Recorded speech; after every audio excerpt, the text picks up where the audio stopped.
Okay, so I'm gonna be talking a lot in this like part right here. There should be a timestamp of when I stop talking. So yeah. But anyways, I want to talk to you guys about the shit I just like, and I want you guys' opinion on this. So basically, today, that I'm recording this today, but yesterday, I was building a float for my school's parade because it was part of my grade's like I forgot what it's called, like for my group to like introduce us to like the school, and it was like, well, the town and such. And so we made it. It was 90s themes, and if you don't know, we were making the dinosaur from Rugrats. And if you don't know what Rugrats is, it's a cartoon. And we were making the dinosaur, and I'm not giving any names, but I wanted to make it into 2D, and someone wanted me to make it in 3D. 3D. You realize that thing is so fucking chunky, I cannot fit it in my room. Actually, I could fit it in my room, but who cares? But that thing pissed me off so bad because because I had help, because I was the head of it, because I was the one who was asked to be the head of it. So I was the head of that department, and no one did squat. Well, basically, no one did squat shit. I was doing everything. I was doing the body, the face, the legs, the teeth, the tongue, the yada yada, you know what, the cutting, yeah. And so, like, then they're like, oh, well, Reagan. Oh, shit, I just said my name, but who cares? No one, you guys don't know who I am, so. But, like, they're like, oh, Reagan, do this and do that. When is it gonna be finished? When this, when that, blah, blah, blah. And I'm like, well, maybe if you guys could help, we could get this done faster. And so, like, the parade started at, like, 1, like, 2, like, no, like around 2-ish. And, so we were supposed to be done at, like, 1. Because, like, we had to get, like, parade, like, band set up, makeup for, like, cheerleaders and stuff. And so I was stressed out because we only had the body and head done by 12. Now, that should not take... My plan was to have everything done by 12 because we started at 8. But thanks to my team, we didn't get it done. And my shoes, my perfectly good shoes now, are entirely covered in spray paint because of someone's dumb ass. And by the way, when we were finished with it, everyone was like, what is that? Because it does not look like the Rugrats dinosaur. And I wanted it to look like the Rugrats dinosaur. I wanted to make it 2D, like the same picture on both sides. Like everything. And so we did the 3D, and and then I helped put it up, like, entirely, because we had 0 legs. We had 2 thighs. The legs were drawn on. Both the eyes were drawn on. And, teeth were on. Tongue was on. Yeah. And, so we get it on. And then when we bring it outside, our whole float decides to collapse. So all my hard work and one other person was basically demolished, and we weren't told this until the parade started. So, I bawled my eyes out for like 2 hours, but because of stress and all that. But I'm not stressed anymore. I had some flippin' good brownies and cinnamon rolls, and I got to babysit my niece. So that's all that matters. And, well, you guys, because I love you guys. You guys are my children, technically. I don't even know what to call you guys. I call you guys lovelies. You're still my lovelies. But anyways, sorry for my 4-minute rambles. Oh, I feel so bad. But this was requested by Roach Milk VC to RM, yes. And they requested a Pirate Bakugou X Mermaid listener. And so I did. It was inspired by The Little Mermaid, kind of, by storyboard artist. And I kind of changed Bakugou's role and your role as well. But anyways, sorry for this long rambling. I hope you guys enjoy. 2 weeks later, Bakugou was by himself throughout this whole thing. He didn't want his crew to die, seeing that there were sirens at bay, looking everywhere, but to see nothing. So, they sent another one to kill me? He heard a chuckle. He looked to where the voice came from. The fog made it worse to see where it came from. He looked around 180 degrees, but in front of the boat, there was a large rock with skulls all on it. He looked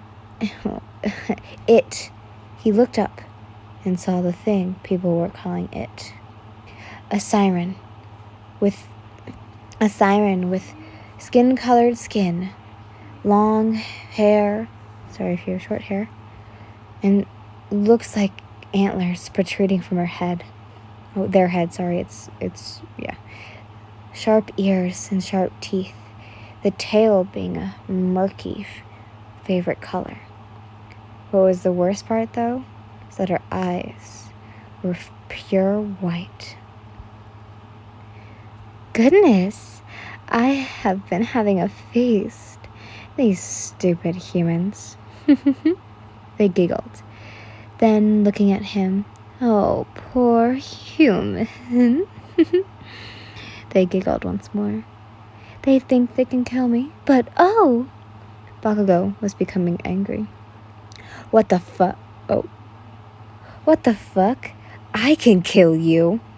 He pointed at them. They giggled. See, human, you're not the first. You're, I think, the 30th. They giggled once more, then going into the water. The fog seemed to confuse him, getting closer and closer, seemingly taking his eyes out of his sockets. Bakugou's view came back, not on his boat, but in the captain's quarters. So technically, yes, his boat. Wait, was it all a dream? He went to put on his pants and dug through the pocket. Went to find his pants and dug through the pockets, finding the paper the captain of the Royal Guard gave him. But this time, it was written differently. 40 pieces of gold, a barrel of gems, the head of the captain, 100 acres of sea, and me. He put on the same pants and a shirt and opened the door. The ship was at shore of an island that looked to have no one living on it. He looked around, noticing nothing wrong. He jumped off the side and landed on the land and started to look around, noticing nothing, just fruit, animals in the bushes looking at him. And then he saw a waterfall. It looked different from any normal one. It glowed. He walked to it, thinking about if he should go in or not, which he did, for plot reasons. Great, now I'm all wet. I hate it, he sighed. Oh, you're up. Excitement. He heard the same voice. He looked up and saw you. Why the fuck did you let me live? He yelled. Oh, poor sweet human. It's because over the many places I've gone, I've been with you. You giggled. What? He looked shocked. You giggled, rolling into the water down below. The water, once so clean and pretty blue, was gone in the blink of an eye. The water turned mucky and green. The smell even changed too. What was going on? You then came up from the water and jumping on him. Then you said something that made his mind blank. He couldn't remember what you said, but next all he saw was the king's body covered in blood, limbs ripped out. He looked in shock. Who did this? You, silly. He heard your voice, but this time, when he looked at you, You had legs, human legs. You walked up to the king's lifeless body and grabbed the crown. You killed the captain too. What a delight that I don't have to do with them. You giggled, looking at the crown that was in your hands. I think this belongs to you, you spoke, holding the crown to him. What about the people as well? He was scared that his mother and father were killed. Just these two. Now, are you going to take the crown? Your tone had darkened in seconds. I don't want to become king, he yelled as he stabbed you with his sword. Blood spilled from your stomach to the floor. You giggled. Oh, sweet Bakugou Katsuki, the king of the sea. Do you really think this was all real? Your eyes went black, and smoke filled his eyes. P.S. That popcorn more. is still there.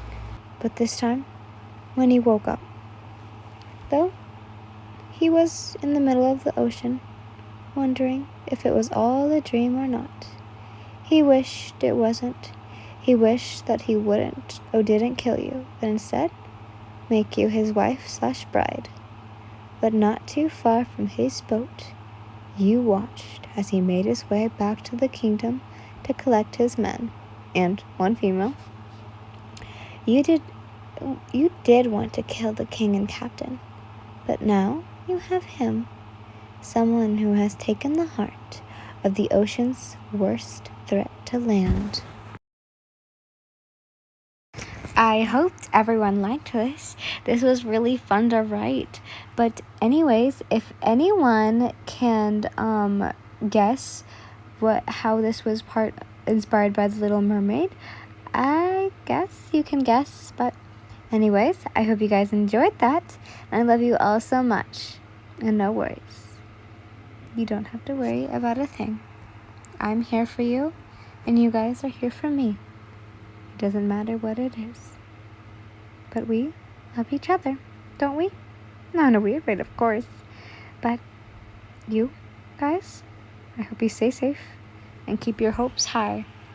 For I will always be there for you.